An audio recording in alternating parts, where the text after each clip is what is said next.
ರದ್ದಾದ ration card ಪಟ್ಟಿ ಬಿಡುಗಡೆ. ಲಿಸ್ಟ್ನಲ್ಲಿ ನಿಮ್ಮ ಹೆಸರು ಇದೆಯಾ ಎಂದು ಚೆಕ್ ಮಾಡಿ.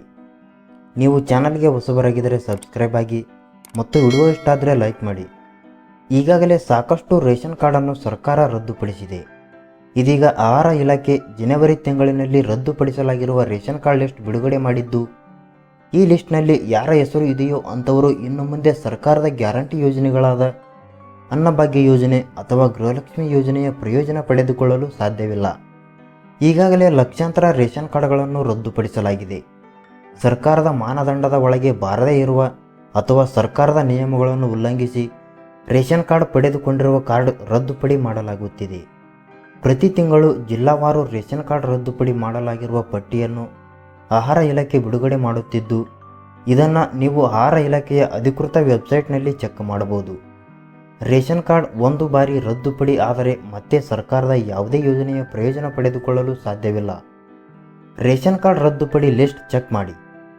ಕೆಲವರು ರೇಷನ್ ಕಾರ್ಡ್ ರದ್ದುಪಡಿ ಮಾಡಿದ ನಂತರ ಪಟ್ಟಿಯನ್ನು ಆಹಾರ ಇಲಾಖೆಯ ಅಧಿಕೃತ ವೆಬ್ಸೈಟ್ನಲ್ಲಿ ಅಪ್ಲೋಡ್ ಮಾಡಲಾಗುತ್ತದೆ. ರೇಷನ್ ಕಾರ್ಡನ್ನು ಯಾವ ಕಾರಣಕ್ಕೆ ಕ್ಯಾನ್ಸಲ್ ಆಗಿದೆ ಎನ್ನುವ ಮಾಹಿತಿಯೂ ಕೂಡ ಇರುತ್ತದೆ.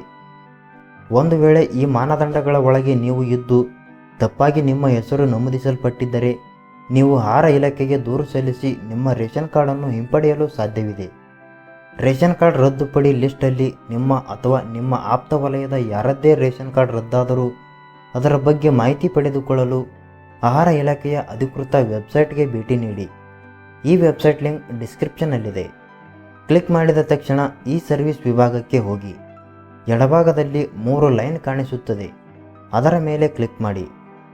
ಈ ರೇಷನ್ ಕಾರ್ಡ್ ಎನ್ನುವ ಆಯ್ಕೆ ಕಾಣಿಸುತ್ತದೆ. ಅದನ್ನು ಕ್ಲಿಕ್ ಮಾಡಿ. ರದ್ದುಪಡಿ ಮಾಡಲಾದ ಅಥವಾ ತಡೆ ಹಿಡಿಯಲಾದ ರೇಷನ್ ಕಾರ್ಡ್ ಎನ್ನುವ ಆಯ್ಕೆ ಕಾಣಿಸುತ್ತದೆ. ಅದನ್ನು ಕ್ಲಿಕ್ ಮಾಡಿ. ಮುಂದಿನ ಪುಟದಲ್ಲಿ ನಿಮ್ಮ ಜಿಲ್ಲೆ, ತಾಲೂಕು, ತಿಂಗಳು ಮತ್ತು ವರ್ಷ ಆಯ್ಕೆ ಮಾಡಿ ಗೋ ಎಂದು ಕ್ಲಿಕ್ ಮಾಡಿ. ಈಗ ನಿಮ್ಮ ಮುಂದೆ ರೇಷನ್ ಕಾರ್ಡ್ ಕ್ಯಾನ್ಸಲ್ ಆಗಿರುವ ಅಥವಾ ಕ್ಯಾನ್ಸಲ್ ಆಗಬಹುದಾದ ಪಟ್ಟಿ ಕಾಣಿಸುತ್ತದೆ. ನಿಮ್ಮ ತಾಲೂಕಿನಲ್ಲಿ ಯಾರ ರೇಷನ್ ಕಾರ್ಡ್ ಕ್ಯಾನ್ಸಲ್ ಆಗಿದೆಯೋ ಎಲ್ಲರ ಹೆಸರನ್ನು ಇಲ್ಲಿ ನೋಡಬಹುದು.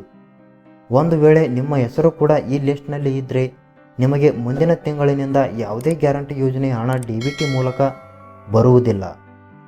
ಈ ಮಾಹಿತಿಯ ಬಗ್ಗೆ ನಿಮಗೆ ಏನು ಅನಿಸುತ್ತದೆ ಕಮೆಂಟ್ ಮಾಡಿ ಮತ್ತು ವಿಡಿಯೋ ಇಷ್ಟ ಆದರೆ ಲೈಕ್ ಮಾಡಿ.